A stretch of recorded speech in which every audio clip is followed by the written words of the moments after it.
Shall we do it? Let's do it. Let's go. All right, guys. Excited to break down this topic, talk about hypermobility. It's a very common issue that you see in coaching and in baseball pitchers specifically. So first off, I'll just introduce you guys to those of you who might not know. Kyle Harris, Assistant Director of Performance, Nancy Newell, Director of Performance, and then Mark Fisher, one of our performance coaches. Specifically wanted to have you on because you are one of our most mobile athletes/coaches. So I think it'd be good for people to kind of get a firsthand take from somebody who can kind of explain it anatomically, but also from personal experience as well. And then we can kind of break down some of the research and some of the coaching application as well. So I guess my first question for you guys and for us to discuss is, like, how do we define what is hypermobility? What is laxity, congenital laxity, double jointedness? Are these all the same thing? What do you guys think? So you have joint laxity, which is just excessive range of motion at one joint. So someone could present themselves with hypermobility at the elbow, which is pretty common in pitchers.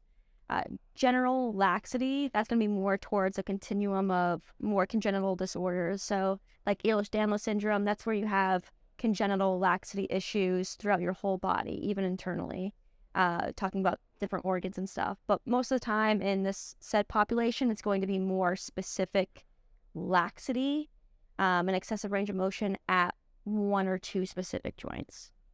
And so one of the things that I know I had a misconception about, like back in high school when I would hear some of these terms, is like, what exactly is going on between, like, double jointedness? You hear that, like, does your joint actually move in a different direction? Is it fundamentally like the same thing? What actually is going on is you just have more room in the joint because the ligaments are looser. So double jointedness is the same thing as congenital laxity, is the same thing as hypermobility. And it really comes down to, it's a spectrum, right? There's a mobility spectrum. And at some point we just, we can define at this end of the spectrum, these are the people that are hypermobile. So I would consider myself, I'm not hypermobile, but I'm very mobile. So like, maybe you assign a percentile to that. Maybe I'm 80th percentile mobility in shoulder external rotation. Like, I have a lot of mobility, but by the way a lot of these definitions, which we'll go through, are structured, I'm not hypermobile. So I can't bend my knee backwards. I don't have double jointed fingers. So I don't fit that end of the spectrum. But that's essentially how the spectrum works, is that everyone's on a spectrum. Some have looser ligaments than others. Those ligaments contribute to being able to maintain a centration of each of your joints. And so if those ligaments are looser, now you have a harder time actually maintaining the centration of that joint, and now you can do some really like wonky stuff. So if you want to show like your elbow hyperextension, this is one most people. So basically, like, this is just me just being relaxed, and it's like it goes past the parallel 180 mark. And so, like, growing up wise, throwing, it's like I used to be very, very pushy, so I would just always get a ton of like elbow slam. And so one thing that I've personally done in the last probably year is really incorporated like bicep curls, tricep extensions, to really kind of like strengthen that and understand like where I am in space with elbow flexion. Awesome. Nancy, do you want to get into like how we actually can decide if somebody is hypermobile? Like, what are some of the tests that we can, obviously, like, you can kind of just tell looking at somebody like at how they move that they're pretty mobile, but how do we make that designation? So first things first is exactly what you talked about, is you can just usually just use your eyes to be like, yeah, this person is very lax. And when you're going through an assessment, them just sitting in front of you can gather a lot of insight. There's definitely been some links in the research to just anxiety as the first one. So usually if they're sitting in front of you, you'll get a lot of just like leg tapping or just like moving around and jitteriness. And I think a lot of that too comes down to just like more or less not like the laxity in their CNS, but their CNS has to work overtime because they literally have more looseness in their bodies. So their body's working overtime to hold their joints in space. So the hypermobile people, they have a greater risk of an autonomic nervous disorder called dysautonomia. And basically they have an inability to toggle between fight or flight and the rest and digest system of the body. So they have an elevated sympathetic response all the time, and they're unable to get to that parasympathetic. And that sympathetic can be really good in certain situations that we need to be stressed, or like during competition or when there's a threat, or if we need to get a lot of cognitive work done. But without that parasympathetic relief, we're not able to rest, we're not able to recover, and we're not able to allow our bodies to rest. So there's a lot more, it's just a hyper-aware, a hyper-stressed state that these individuals are in a lot of times. I think I was going to say, it's really interesting that they found links between hypermobility and some of these other things like anxiety and like, increased sympathetic nervous system activation, because you wouldn't really on the surface know to look for that or know that that might be, at all related to how loose your joints are. But the fact that research has like pretty conclusively shown those links is at least something additional that athletes and coaches should be aware of. Exactly. And so like that's the first thing that I'll look for in terms of an assessment piece. So that's just standing off, looking at those things, assessing sleep patterns too. Usually they'll not have the greatest sleep patterns as well. And then two, like if you want to talk about like a physical test, Bain laxity or the Bain laxity score is a really common tool that they use. There are some flaws in it. Like it will give you information in terms of, hey, this person's a little bit more loose, say like knee hyperextension, elbow hyperextension, things going on with the thumb and the pinky. They'll be like, yeah, this person's more loose. You can use that as a baseline, but you can also have hypermobility, with awareness, and then hypermobility without awareness. And so being able to look at the Bain laxity score, if they get a 5 out of 5 and they go on the mound and they can repeat their delivery pretty well, like this person is hypermobile, but they have a really great awareness of the skill themselves. And then on this other side of the spectrum, I'm looking at, they score like a 5 out of 5 out of this, and I go to the mound, they can't repeat their delivery. When looking at them in the weight room, there's just a lot of inconsistencies happening. So I'm thinking of using all the tools in your network really to assess, how loose is this person, and then how loose are they with awareness or without awareness as well. Yeah. So initially, like for a few years, we did use the Baden laxity test in our remote assessment. And I mean, just to run people through it, I mean, it's basically, can you touch your thumb to your forearm? It's when you bend your index finger or your pinky finger back and you get beyond 90 degrees. I'm almost there, but not quite there. So I'm a negative on both of those. It's elbow hyperextension past 10 degrees, which Mark has. It's knee hyperextension past 10 degrees, which I have as you also have. And then there's, can you, standing with your legs fully straight, put both palms on the floor? I can do So that. it's not, it's not a perfect test by any means. We stopped using it just because certain ranges that we really care about aren't necessarily like covered in that screen. So for example, shoulder external rotation or the ability to get into layback, you can't just like test that right here. You can just actively go into ER, but that's something you see more than actual throw. So you'll see guys that have an excessive amount of external rotation, which becomes very, very relevant for how they move on the mound. The other ones that we look at are anterior laxity in the shoulder. So there's not really, I mean, that scale doesn't quite get that. So there's a few other tests that could be done, but one of the ways that can present itself in the throw is guys will just like yank into the front of their shoulder and get into some crazy like inverted W positions, and they're like, I don't feel anything, because they have so much range everywhere that they can start getting into some really like non-physiological range of motion, hyperextension everywhere, and not really feel like they're doing anything wrong because they don't have that awareness of where their body is in space. So essentially, because we mainly care about the elbow, shoulder external rotation, anterior laxity, we didn't feel like that was a test that we needed to necessarily keep in, but that can always be added in as another layer if you think you need to get more information. Yeah, I think using the Bain laxity can drive your thinking to be like, all right, what other tests do I have to look at to see if it's more specific? So they score a 5 out of 5.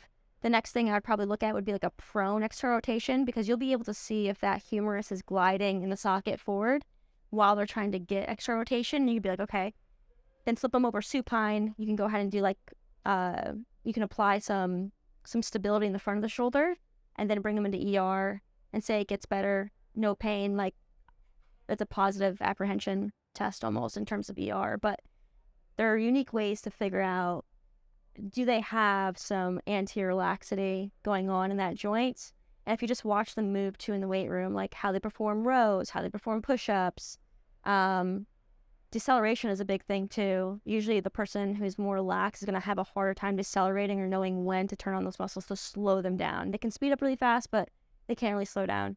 So how common would you guys say that the congenital laxity is in your experience, either in what the research says, but also just in like the general feel of having evaluated, hundreds of different athletes? How common would you say it is? I think it's greater, and you see it more in pitchers, just because the skill, it lends itself to being good at that skill if you can control it. If you can control those errors in joint position, if you can develop the proprioception and kinesthetic sense to use that, I think that pitchers probably display it more than other power athletes because you're not under a time constraint. Especially when you talk about external rotation of the shoulder and that anterior laxity. I mean, it's probably 50% plus as far as that joint. Maybe elbow hyperextension, you're talking 20%. Maybe finger hyperextension or knee hyperextension, you might only be talking about like 5%. Maybe someone who like would max out the entire Baden score, maybe that's only like 3%. So I guess it depends exactly how you define it.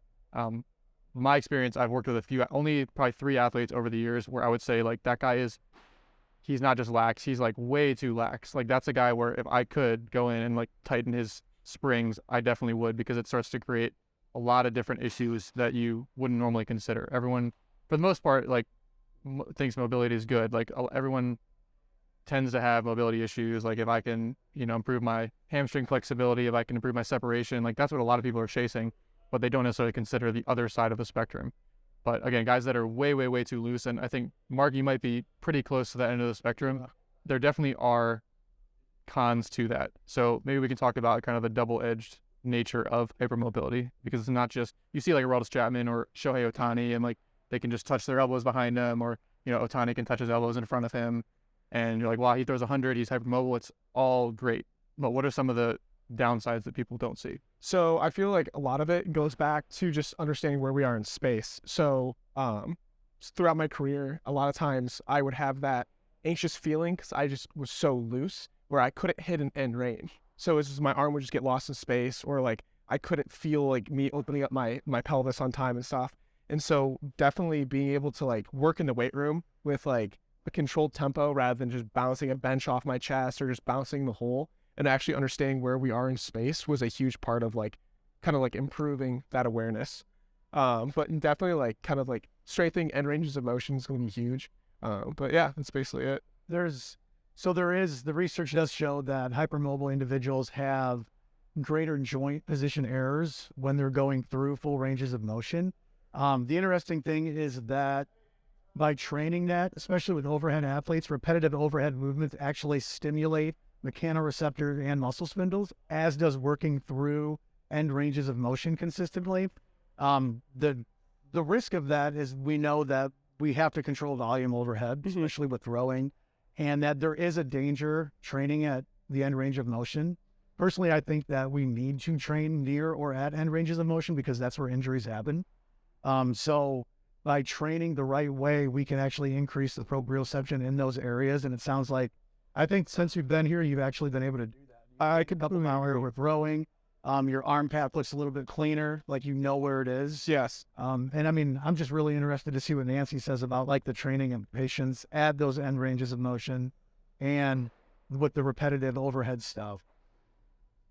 I mean, I think the best thing would be for you to talk about your experience. I think just like going through Tread-U, because we just went through basic movements. Yes. And I think that was a huge wake-up call for you.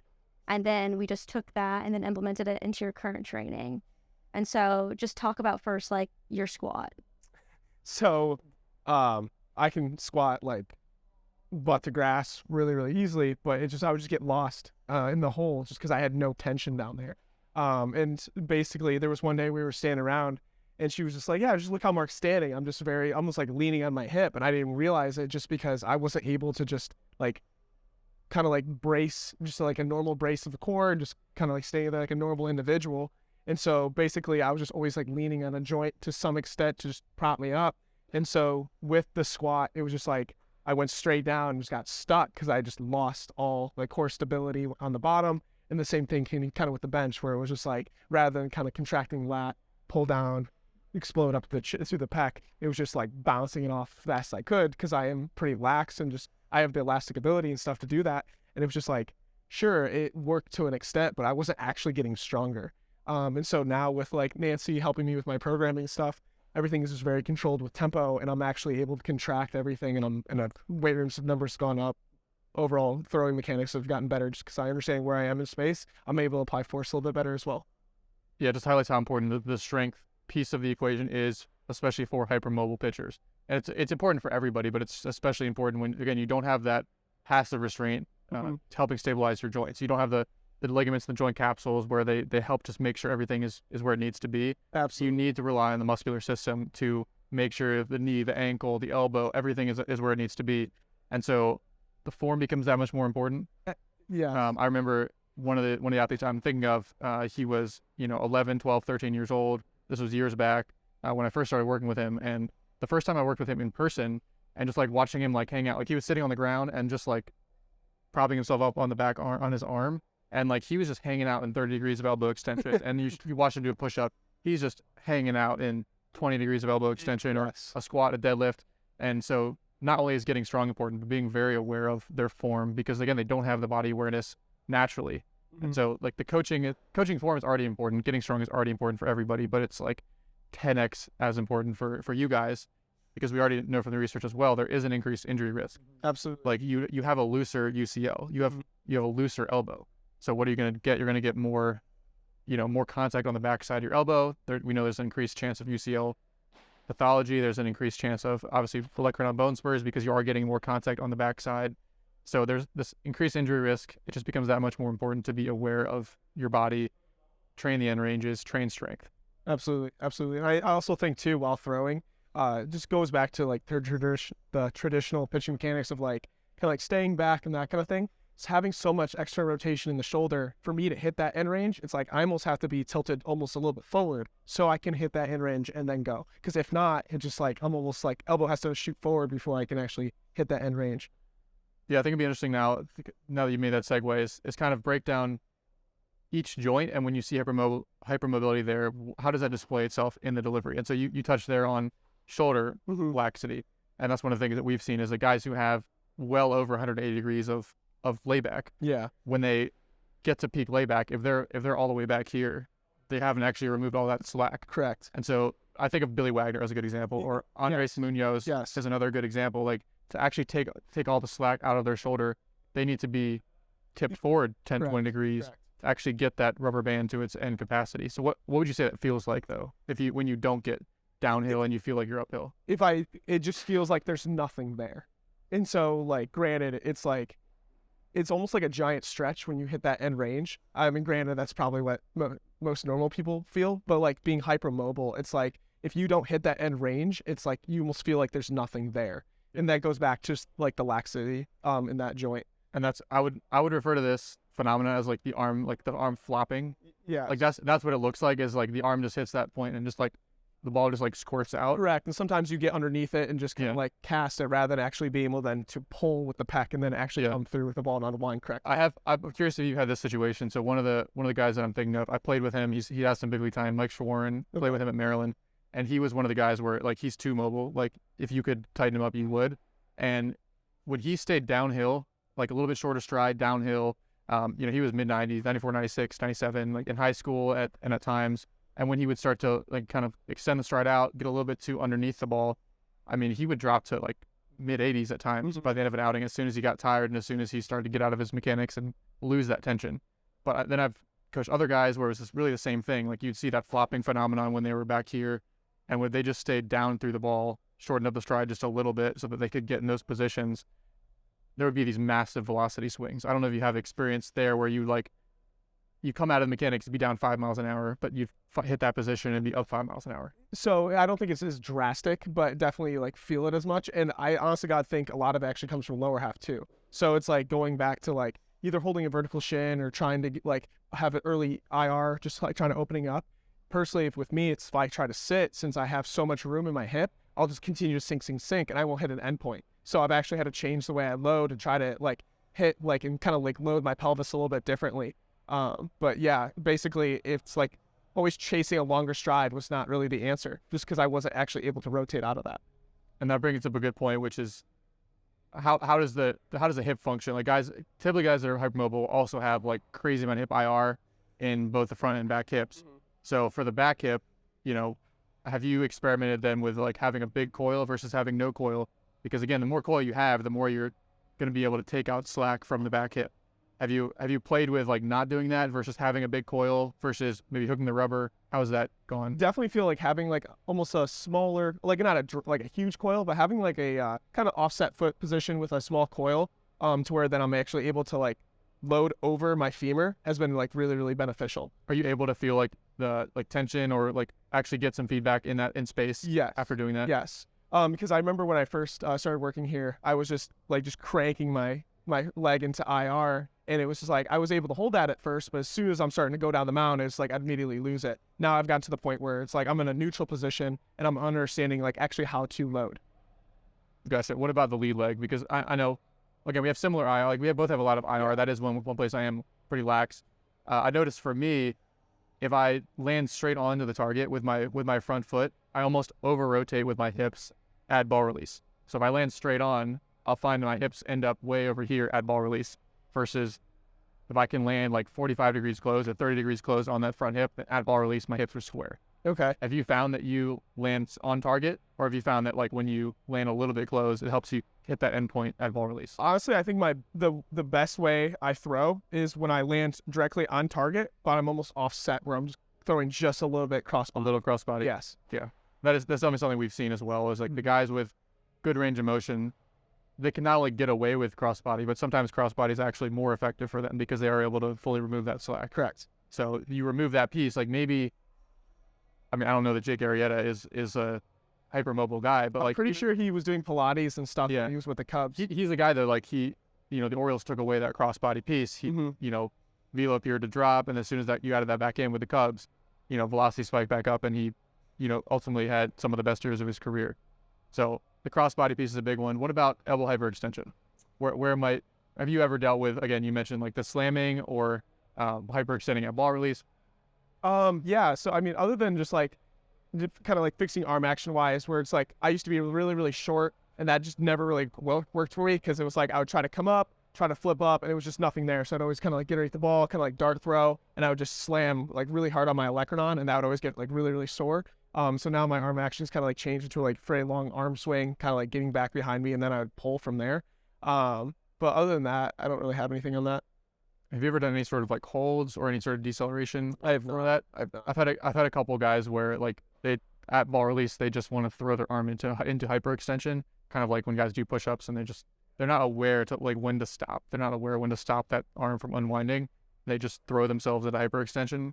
I found with those guys actually doing some holds helps them find the end range, versus like if you try to do a 1 pound ball hold and you just like throw your arm out like that, you're getting slamming on the backside. So that is one way to kind of force that deceleration arc a little bit better. When I was in college, we would have in the weight room, we would have the med ball throws. And that was something I always noticed. Like when we would do the med ball pushes, I would just slam the heck out of my arm, and that just never felt good. And so I actually was never able to really figure that out. So I actually stopped doing med ball shot foot.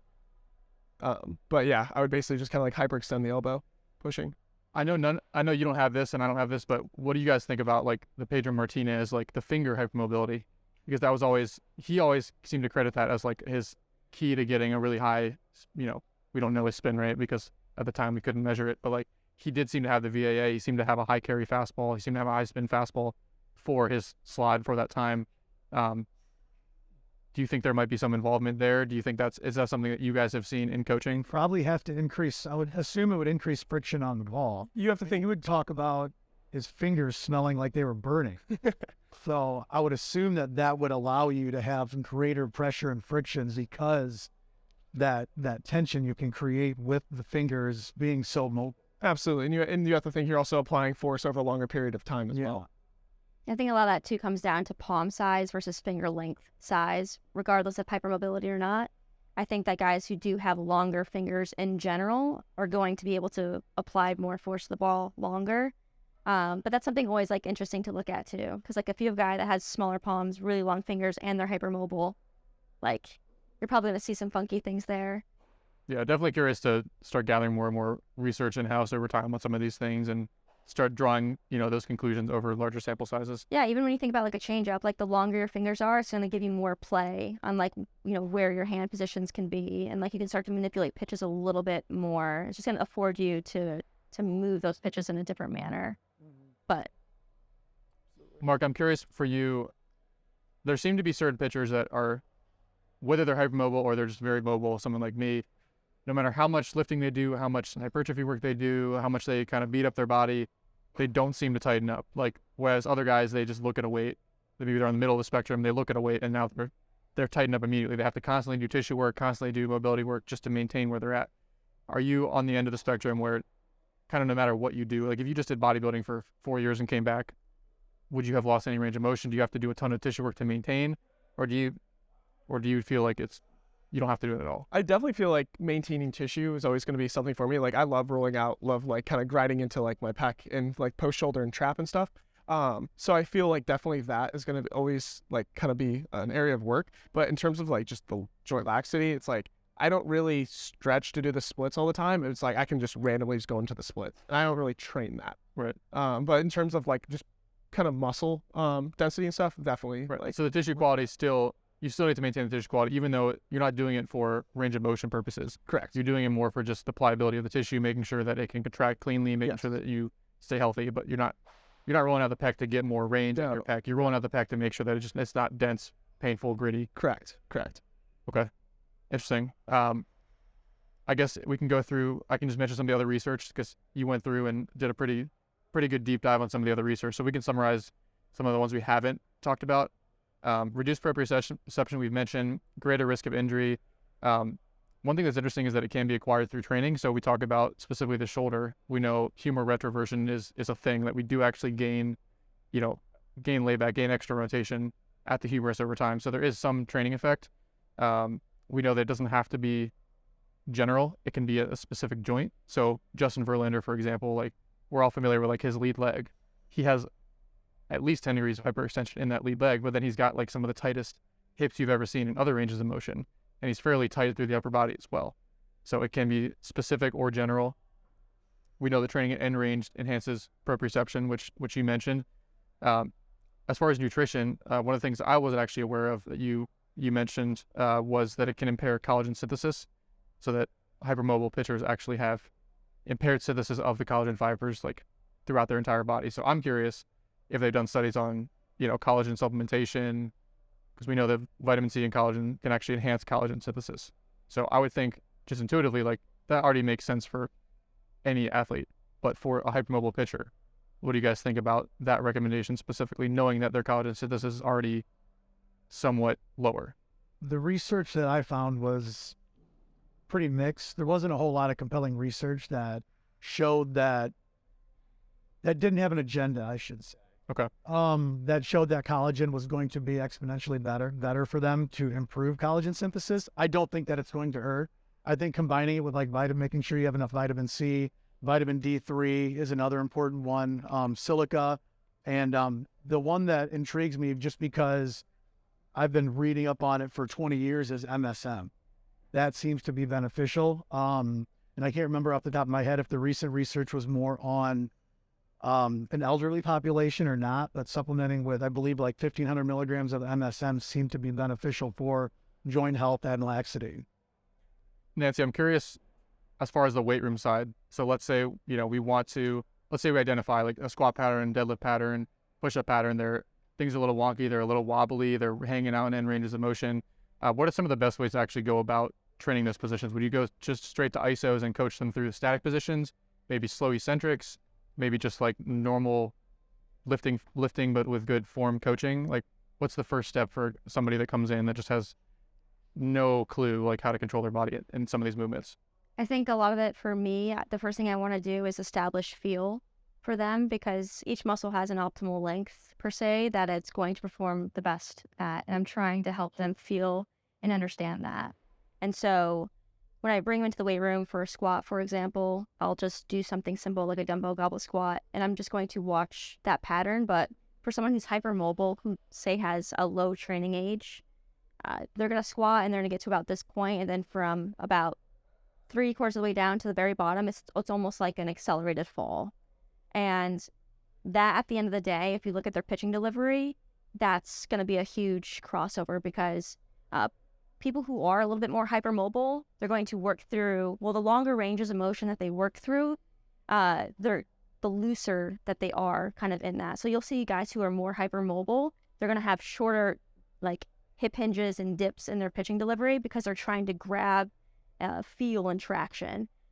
Guys who are really hypermobile and who do get into like a deeper hip hinge pattern, they've done a really good job of being able to establish and maintain that feel throughout their whole delivery. And that takes time and like reps. But in the weight room specifically, it's for me, it's how I would coach really any other person is like, number one, you need to have a foundation of just technical strength and mastery, because your ability to express speed and power really come from max strength capabilities first.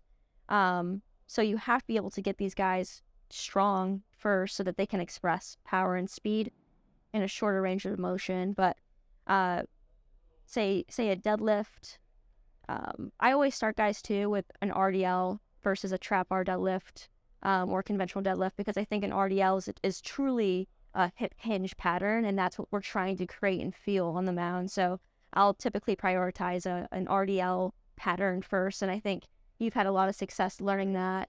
Mark's like first experience when I asked him to do an RDL, it was all squat. It was all squat. And then you look at his delivery, and the first thing that he does in his delivery is he drives forward into his quad and is really squatty in that. And so he's getting no sensation and feel in that back hip. And I know that even though the RDL is a bilateral, compound movement, very unsport specific, it's going to eventually lead to a feel that he can take and transfer over to his delivery. You might have to use some different type of methods for them to really feel that. And for us, it was like a band resisted hip extension RDL that seemed to be a real like anchor, like you talk about it.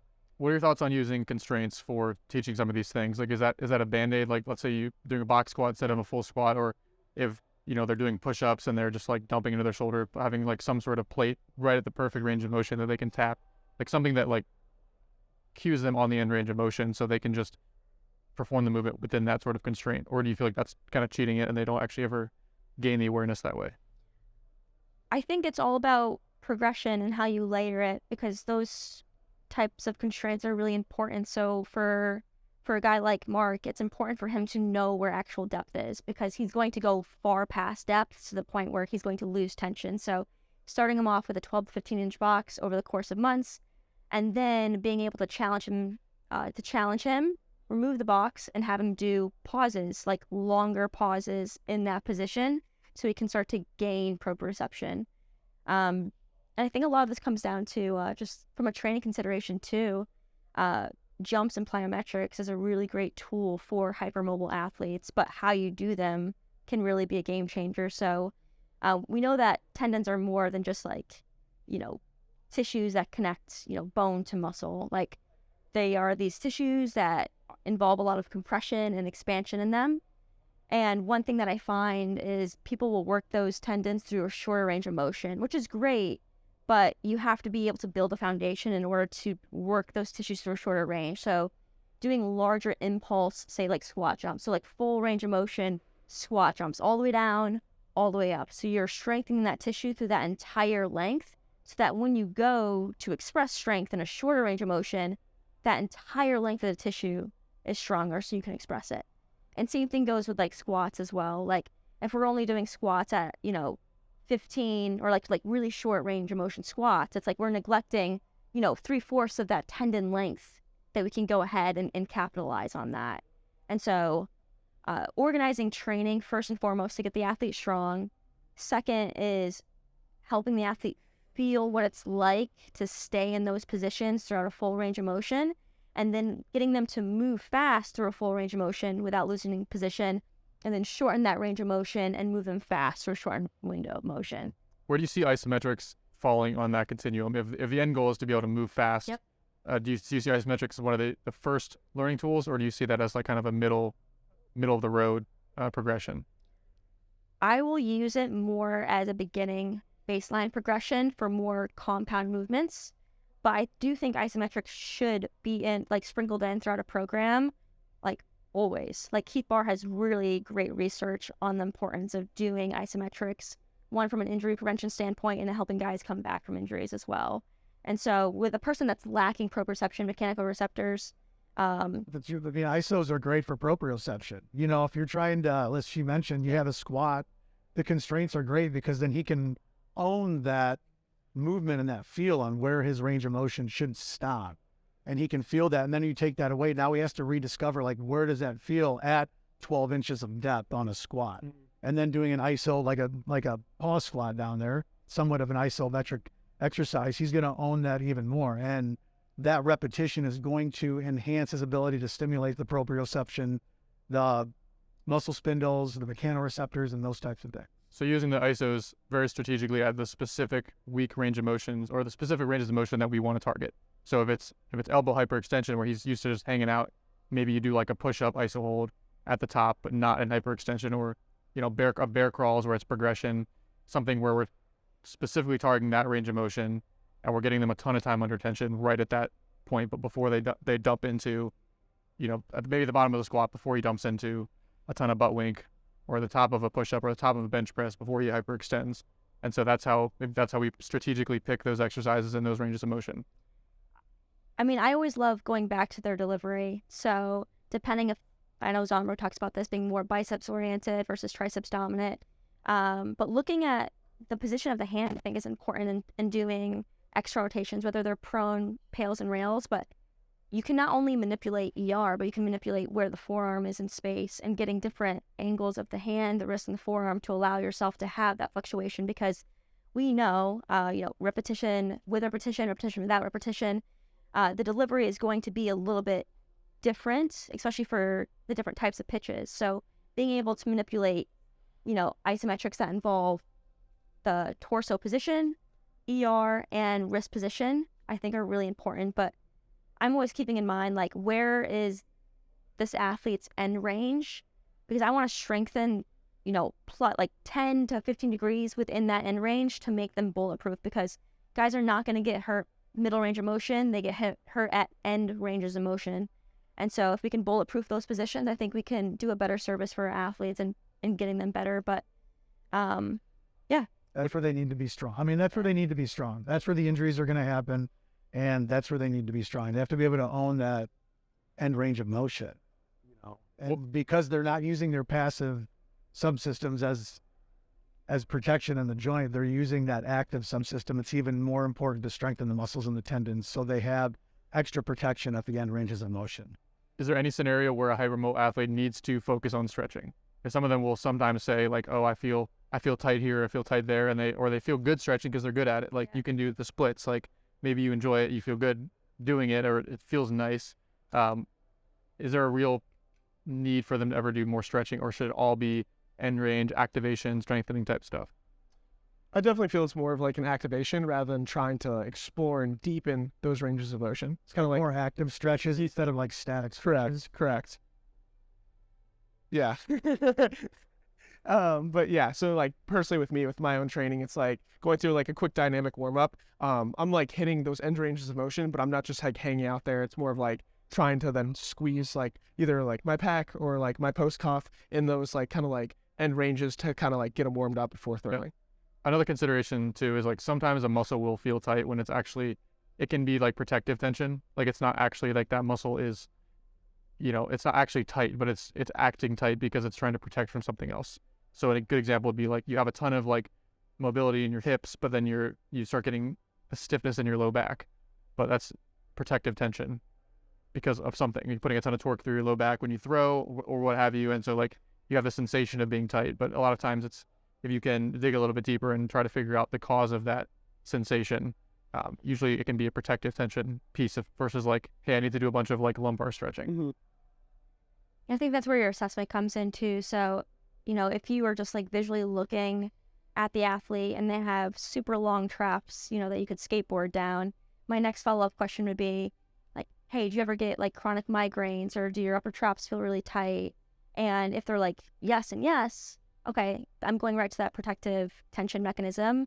And my number one thing that I want to make sure that I'm sprinkling in as a focus is like, hey, we got to get everything on the backside a lot stronger to give it some true good stiffness to align it better, because that's another issue that we have to talk about is not that hypermobility or hypermobile athletes get injured more often. It's all about alignment. And if we can get these athletes in better alignment and then strengthen through better alignment, I think we can do them a better service in being able to look at that, because no matter what, like there's going to be injuries in baseball, due to the nature of the sport, but just that's why I'm a stickler for just technique, because alignment will dictate your ability to express strength, to express speed and power. There's only so far that you can get out of alignment before it starts to really disrupt things. And that's where talking about, the elbow hyperextension stuff, it's like that person's going to be more susceptible to bone spurs. This person who has anterior instability, that person's going to be more likely to have just a nagging biceps pain that's going on because that long head of the biceps is just getting ripped on, like whether they're doing push-ups or rows, throwing. And so I think it's just having a follow-up to what you're seeing visually to see if that adds up. Yeah, so in the weight room, I guess, just to summarize, like making sure form on everything is absolutely as crisp as possible for everyone, but especially for hypermobile guys.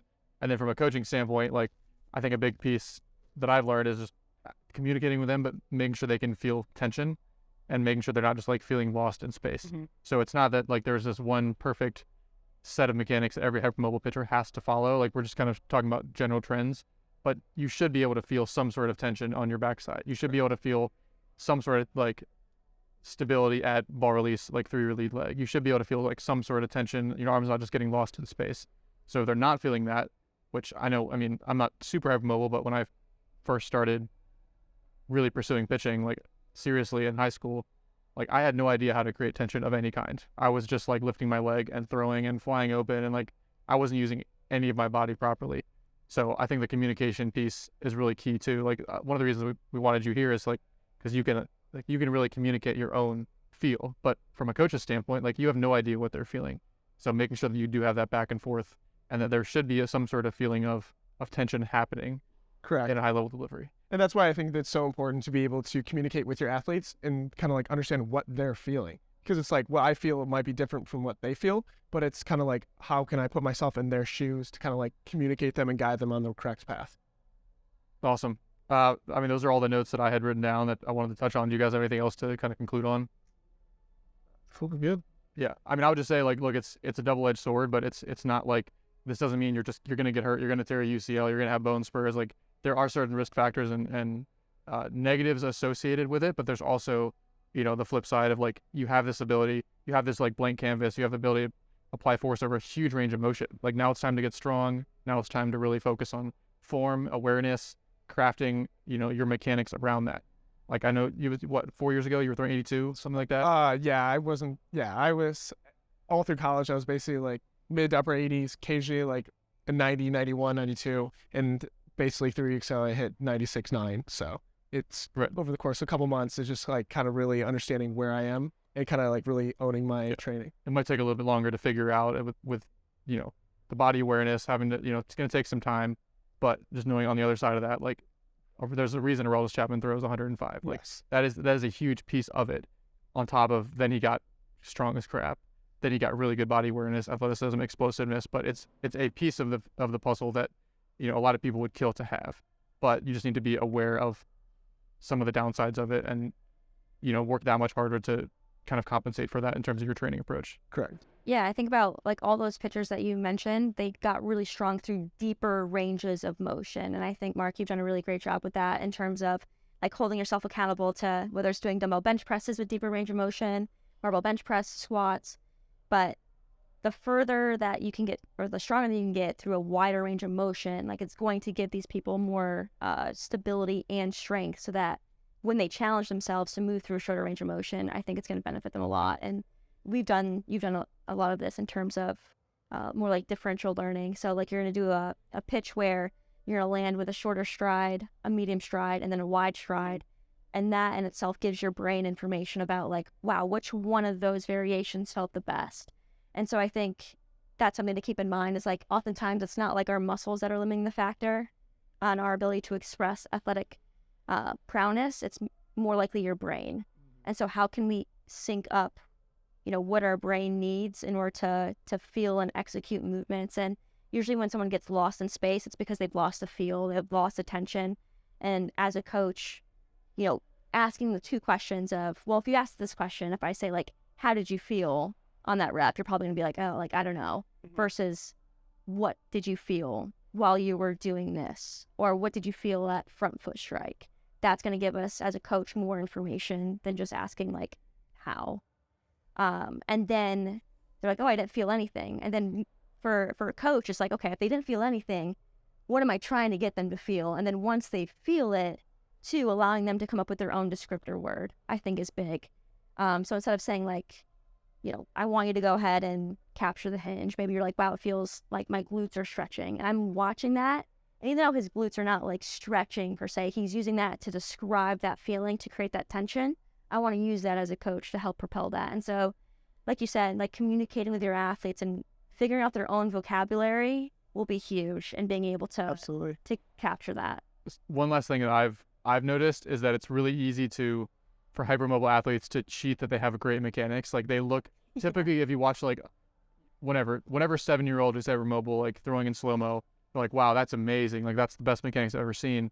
But a lot of times they still are getting lost in space. They're not creating tension. So it can look really pretty that they're getting 200 degrees of layback, that they're getting a ton of thoracic extension, but it doesn't actually mean that that's what's most optimal for them as far as like getting to the end range, creating tension, and ultimately transferring that power through their body optimally. Like I'm sure your 87-mile-an-hour delivery still looked like, if I took a slow-mo video of it, it would like look pretty in certain aspects because of how loose you are, but that doesn't necessarily mean that it's optimal. And it can, you just need to be aware of that. Like tighter movers don't look as good when they throw in general, but that doesn't, you might have a 98-mile-an-hour tighter mover and a 82-mile-an-hour loose mover. So they're not the same thing. Correct. I used to be notorious for trying to imitate guys, and just to be like, Verlander, for example, he was one of my favorite pitchers growing up. Same thing with like Lincecum, and it's like I would just try to like move the way they were, and it's like, sure, it kind of like looked pretty, but was I throwing hard? No, not really, because I wasn't strong in those positions.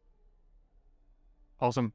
Yeah, I think we can end on that, but hopefully this was informative to, you know, coaches or any hypermobile athletes watching. But leave your comments down below, and we'll see you guys in the next video. Appreciate it, guys. All right. Cool. Good job, crew. We blew through that.